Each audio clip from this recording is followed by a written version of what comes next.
What's up, y'all? I'm all muddy and sweaty and gross. I'm coming off a hog hunt. I've actually got a boar sitting on my tailgate right there. But I wanted to quickly show you this new mount I've been running. So it's called a DLOC mount by DLOC Precision. So I said it's new, but it's more reborn than new. So DLOC mounts have actually been around for a while. It was like a specific design licensed to a few big companies. And so it was only available in certain applications. Like I know Trigicon had a DLOC mount for one of their thermals, but it hasn't really been mainstream until right now. And so now DLOC Precision is making scope mounts for just about any 30mm and 34mm scope out there. So I wanted to just kind of answer how it works, how it mounts up, how you use it, because it looks a little bit different. So just for comparison, this is an American Defense mount on my RH25 up front. Works just like you would expect it to. So this has a mount on both sides actually, but it's a little flip lever and a locking arm that fits in the Picatinny rail. No problem with ADM. They've been great. They've worked really well for me in the past, but this DLOC mount is a little bit different. There is no locking tab. There is no lever arm. There's just this really big thumb screw. It kind of looks like an acorn cap or something.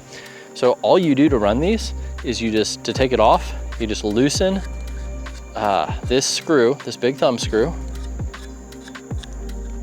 and then you'll kind of feel a hard stop. It'll go out a little further than you might think. So you just loosen that, and then this becomes a giant push button.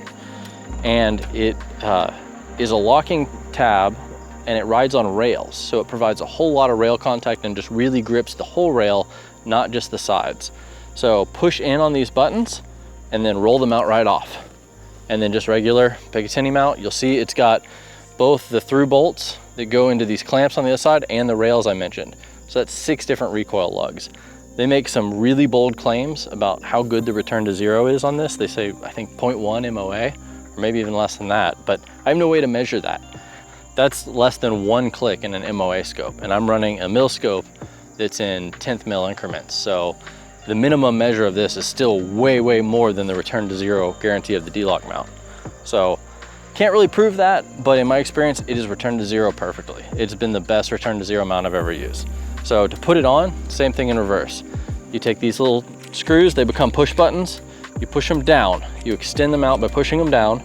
You roll it onto the optic, into the desired rail slot, and then just let it go. Then, I guess the selling point of this mount, the feature that I think most people are gonna like, is that there are no torque specs. There is no locking lever. You just get it hand tight. Because their design grabs more rail than other mounts, all you have to do is get it hand tight, as snug as you can get that acorn knob, and that's all you need to do. So far, this DLOC mount has been really good for me. Time will tell if it holds up. I think it will, but I just wanted to show you all how to use this because I think we're gonna see more of them.